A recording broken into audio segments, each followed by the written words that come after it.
There comes a time in everyone's life when the world doesn't break loudly, it just fades into silence.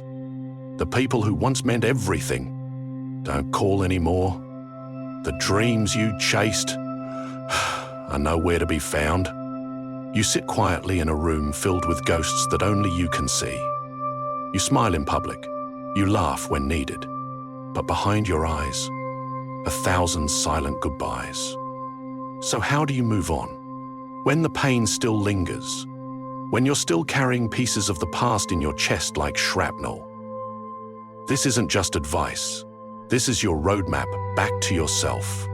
These are 10 ways to move on that will actually heal you. Feel it fully. Don't numb it. Before you heal, you have to hurt. Too many of us are taught to stay strong, to bottle it up, to move on quickly like nothing happened. But you can't outrun heartbreak. You can't bury grief under distractions. What you suppress festers. Feel it. Let the tears fall. Let the sobs come. Let your heart crack open if it needs to. Because inside that pain is your power. Grief is not weakness. It's proof that you cared. It's a sacred wound, and like any wound, it needs attention, not avoidance. So scream into the pillow. Journal every raw word. Listen to that sad song one more time. Not because you're broken, but because you're brave enough to be real. Say goodbye, even if you never got one. Not every story ends with closure. Sometimes the person leaves without warning. Sometimes you lose something before you're ready, and you're left clinging to conversations you never got to have.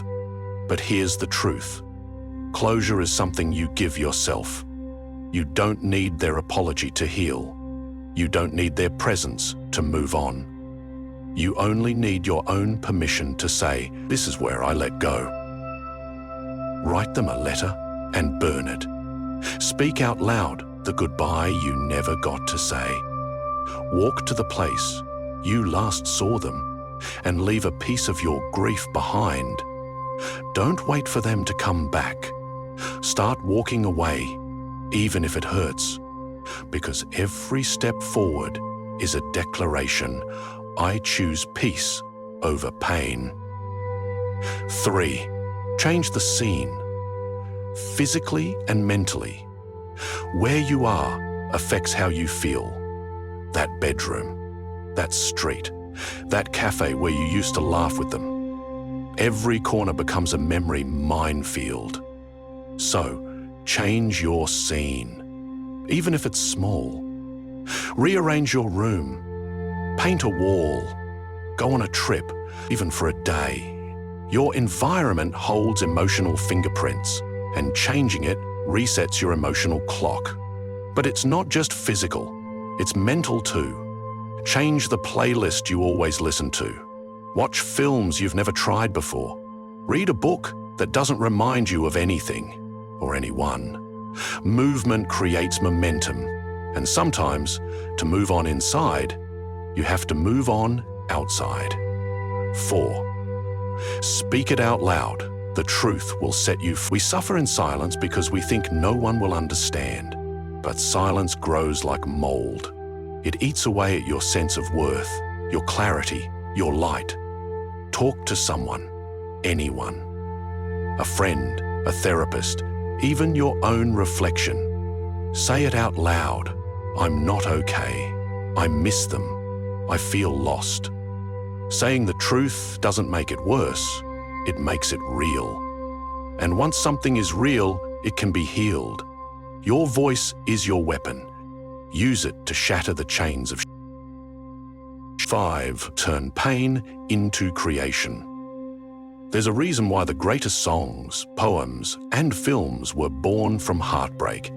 Pain has a language, and creativity is how we translate it. Don't just suffer. Express. Write about your pain, even if no one ever reads it.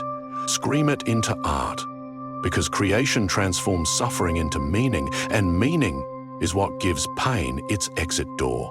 Let your scars be ink, let your tears be paint. Your story matters, even the ugly parts, especially the ugly parts. 6. Forgive them, but not for them. Forgiveness is not weakness, it's strength in its highest form. It doesn't mean what they did was okay. It doesn't mean they get a free pass. It just means you're done carrying their poison in your veins. Because hate is a slow suicide. Resentment is a heavy chain. And the longer you hold on to the grudge, the longer they live rent-free in your mind. Forgive, not because they deserve it, but because you do. Because peace is the gift you give yourself when you decide not to bleed from their wounds anymore. 7. Create new rituals. After loss, the old routines hurt. Morning coffee with no one to share it with. Empty chairs at dinner. Songs that used to mean love now mean goodbye. Don't fight the void, replace it. Start a new morning ritual. A short walk at sunrise, lighting a candle, writing one thing you're grateful for. Rituals are anchors. They give you structure when the world feels like chaos. And over time, these new rituals become the new rhythm of your life, one that doesn't depend on anyone but you. 8. Stop reopening the wound. Healing isn't magic, it's discipline. Stop stalking their profile. Stop rereading old texts. Stop revisiting memories like they're sacred temples. Because every time you reopen the wound, you delay the scar. And scars are where healing lives.